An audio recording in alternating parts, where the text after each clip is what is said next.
VKNന്റെ lunch എന്ന കഥയുടെ 4-ാം ഭാഗത്തിലേക്ക് സ്വാഗതം.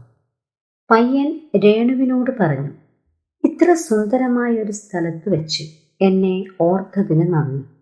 ഭക്ഷണത്തിന്റെ സമയം വരുമ്പോൾ രേണു പറഞ്ഞു, ഞാൻ നിന്നെ ഒരിക്കലും മറക്കാറില്ല. ഐക്യരാഷ്ട്രക്കാരി ചിരിച്ചു. ഇജ്ജ് ചിരിക്കണ്ട മദാമേ, ഇജ്ജ് ചിരിക്കണ്ട. ഹാജിയാർ ഉമ്മയോട് പറയാറുള്ളത് പയ്യൻ ഓർത്തു. ബേറർ കസേരയുമായി വന്നു. പയ്യൻ ഇരുന്നു. നീ ഇവിടെ എങ്ങനെ എത്തി? രേണു ചോദിച്ചു. ഊണ് കഴിക്കാൻ മദ്രസ് ഹോട്ടലിലേക്ക് പോവുകയായിരുന്നു, പയ്യൻ പറഞ്ഞു.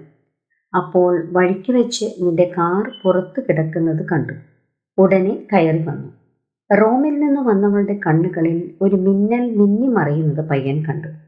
ഒരുപക്ഷെ സത്യം പറഞ്ഞതിൽ തന്നെ അഭിനന്ദിക്കുകയായിരിക്കുമോ, പയ്യൻ ഓർത്തു. ഞാൻ നിന്നെ ടെലിഫോൺ ചെയ്തിരുന്നു, രേണു പയ്യനോട് പറഞ്ഞു. നീ മുറിയിലില്ലെന്നാണ് എക്സ്ചേഞ്ച് പറഞ്ഞത്. എത്ര മണിക്കാണ് വിളിച്ചത്? 12-ന്. ഞാൻ ലൈബ്രറിയിലായിരുന്നിരിക്കാം. പെട്ടെന്ന് ചുറ്റും കയ്യടിയുണ്ടായി. പയ്യൻ തിരിഞ്ഞു നോക്കി. നേർവരക്കാരി സുന്ദരി പാട്ട് അവസാനിപ്പിച്ചിരിക്കുന്നു. ജനം സംഭവത്തെ അഭിനന്ദിച്ചതാണ്. വളരെ നേരമായോ വന്നിട്ട്? പയ്യൻ ചോദിച്ചു. 5 മിനിറ്റ് ആയിട്ടില്ല, രേണു പറഞ്ഞു. മെനു കാർഡും കാത്തിരിക്കുകയാണ്. അപ്പോഴാണ് നീ വലിഞ്ഞു കയറുന്നത്. അപ്പോൾ ഭക്ഷണം കഴിഞ്ഞിട്ടില്ല? ഇല്ല.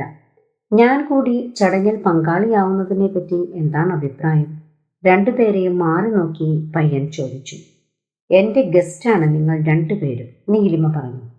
വലിഞ്ഞു കയറിയ സ്ഥിതിക്ക് വേറെ നിവൃത്തിയില്ലല്ലോ അല്ലേ? പയ്യൻ ചോദിച്ചു. കമോൺ പയ്യൻ, നീലിമ പറഞ്ഞു. എന്ത്? പയ്യൻ ഓർത്തു. നിനക്കെന്നെ ഇത്ര പരിചയമോ? പയ്യനെന്നും മറ്റും കയറി വിളിക്കാൻ.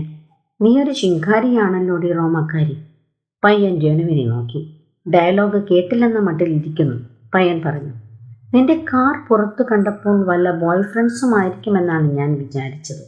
നിന്നെ നിരാശപ്പെടുത്തിയതിൽ വ്യസനിക്കുന്നു, രേണു പറഞ്ഞു. ഇനിയൊരു പ്രാവശ്യം നോക്കാം. മെനു കാർഡ് എന്ന ബൃഹത് ഗ്രന്ഥവുമായി ബേറർ വന്നപ്പോൾ അത് ഏറ്റുവാങ്ങി റോമാക്കാരിക്ക് നീട്ടിക്കൊണ്ട് രേണു പറഞ്ഞു, ഓർഡർ ചെയ്യും നീലിമ.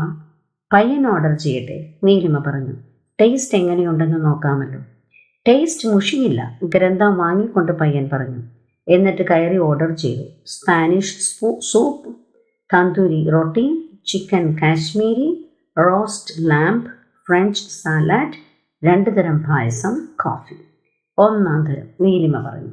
അപ്പോൾ ഭക്ഷണത്തിന്റെ കാര്യത്തിൽ നീയും എന്നെപ്പോലെ കമ്പമുള്ള കൂട്ടത്തിലാണ്, പയ്യൻ ഓർത്തു. കൊള്ളാം. രേണു ചിരിക്കുകയായിരുന്നു. എന്താണ് വിഷയം? പയ്യൻ ചോദിച്ചു. നിന്റെ കൂസലില്ലായ്മ, രേണു പറഞ്ഞു. ശരി, നീ ചിരി, പയ്യൻ ഓർത്തു. അതിനിടയ്ക്ക് റോമാക്കാരിയെ കയറി വിസ്തരിച്ചു കളയാം. അപ്പോൾ റോമിൽ എന്തു ചെയ്യുകയായിരുന്നു? പയ്യൻ ചോദിച്ചു. ഐക്യരാഷ്ട്ര യുവജന സംഘടനയുടെ നിർവാഹക സമിതിയായിരുന്നു. അവൾ മുന്നോട്ടാഞ്ഞിരുന്നു. മേശപ്പുറത്ത് കൈമുട്ടൂന്നിക്കൊണ്ട് പറഞ്ഞു. ഫ്രാൻസിൽ നിന്ന് മെസ്സിയെ പെല്ലവോൺ വന്നിരുന്നു. ഉണ്ടായിരുന്നു, അറിയുമോ? പഴയ സുഹൃത്താണ്, പയ്യൻ അലസമായി പറഞ്ഞു. 2 കൊല്ലം മുമ്പ് ഒരിക്കൽ കണ്ട പരിചയം പയ്യനുണ്ടായിരുന്നു. അതും ഒരു പ്രസ് പാർട്ടിയിൽ വെച്ച്.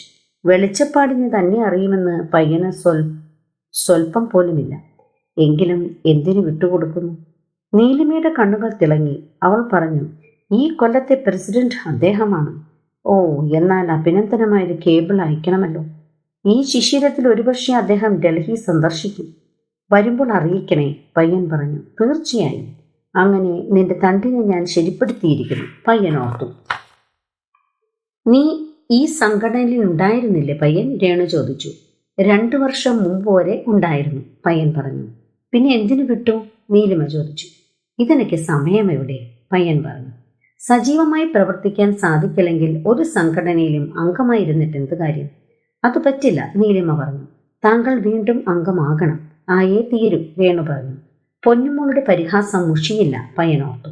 പ്രത്യേകിച്ചും ഞങ്ങളുടെ പ്രസിഡന്റിന്റെ ഇന്ത്യൻ സുഹൃത്ത് സംഘടനയിൽ അംഗമാവാതെ വയ്യ, നീലിമ പറഞ്ഞു. നോക്കട്ടെ, പയ്യൻ സുന്ദരമായി മന്ദഹസിച്ചുകൊണ്ട് പറഞ്ഞു. നാം ഇനിയും കാണുമല്ലോ, അപ്പോൾ സംസാരിക്കാം. Thank you.